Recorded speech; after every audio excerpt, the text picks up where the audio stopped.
He was just a little child back then, so but he had so much talent in him. You know, everybody who's like that guy. They thought he was a bit too young to be a star player, but he proved everybody wrong. I got introduced by my older brother when I was 9 years old. He showed me the game and I was like, whoa, what is this? How cool is this? And then he just introduced to me the whole world of Counter-Strike and I just instantly loved it. I didn't really think about become like the best or like try to be. I was just having fun and playing with my friends. But I still wanted to, you know, explore the whole world and see if we could play with other people. I went to a place called Remedy, or like the event was called, and I was there with my brothers, and I was like so amazed. There was so many people there, so many computers, so many different games, so many people talking about games. Then they actually can play competitive, so I was like super surprised by it. It was just a cool experience, especially since we were like 14, so you're like, I want to go to every LAN party there is, everywhere, in the whole world. I definitely think I've been a part of Christopher's amazing journey, especially in the start. Esport in 2001, I got introduced and I was like, whoa, can you actually win money playing this game as well? This is so cool, this is something I really want to try. We're following the games like 4 in the morning here in Sweden because the games were so late in the US. So you had to stay up the whole night, and that's when I first saw Hayatı.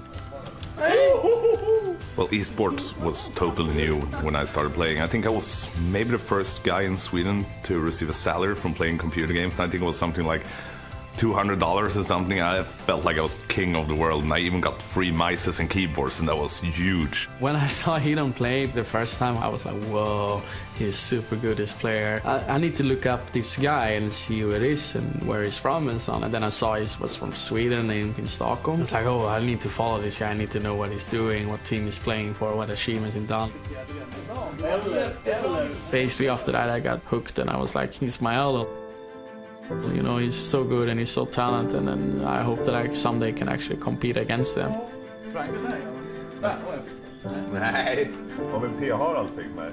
I competed against GeT a few times. There's one game in particular.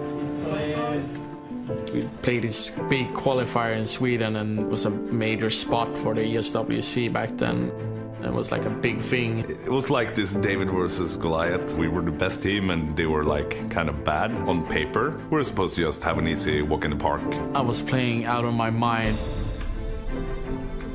GeT, he did some kind of hero match and they managed to win it versus us. It was just a cool feeling to see that actually, whoa, am I actually this good in this game? And he's still so proud about it. He still smiles like this when he talks about it. After when we beat Hayatı and those guys, it was like just a good feeling to win the game, and especially over someone that you've been looking up to.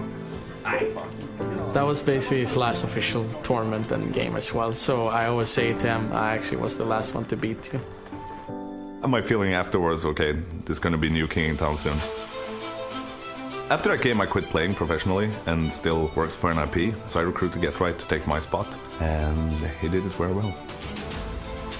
He said to me basically like, we're gonna do an NIP again. I was surprised that he wanted to try the luck again and see it. NIP hasn't been active for many, many years because it's a legendary name. Ninjas in Pajamas. We handpicked the team with GeT, Exist, Forest, and Fifflern and Freiburg, and it kind of exploded into something else. We went pretty successful directly. We had this amazing run in the beginning. We won every single tournament, 87 straight games in a row, without a single loss.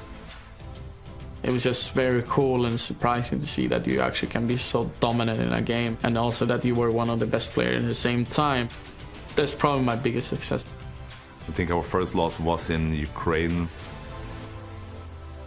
That felt quite sad when it happened, but it was like, it was just such an amazing run. I mean, I could never believe that anything like that would happen.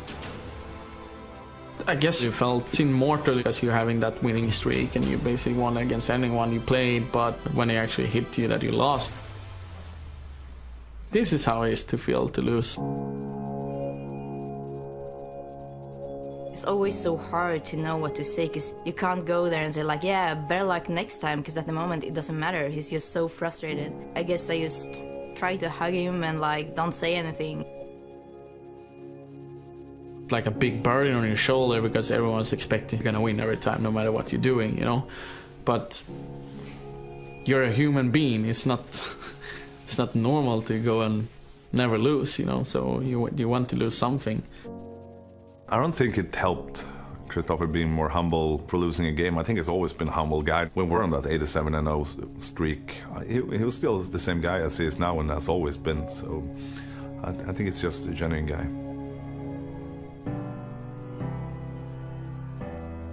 You always learn by your mistakes, and that's where you can pick yourself up. There's so many reasons I'm proud of GeT. I mean, he cares about everybody so much. He has so much passion for both the game, people around him, and his fans. And he has a kind heart, and it's very rare to see that, especially when you are the most hyped CS player in the world. He's so passionate and so driven and so competitive. And outside gaming, he's very calm. But something that shines through both like in-game and outside of the game is that he never gives up. He just keep on going and going and going, whatever he does. He's playing all the time, and when he doesn't play, he thinks about the game, and he just have that winning mentality in him. He's in it to be the best. Never in a million years I thought I would be one of the guys that people would look up to, especially in CS and actually in whatever I would do. I'm just very lucky to have this as a job.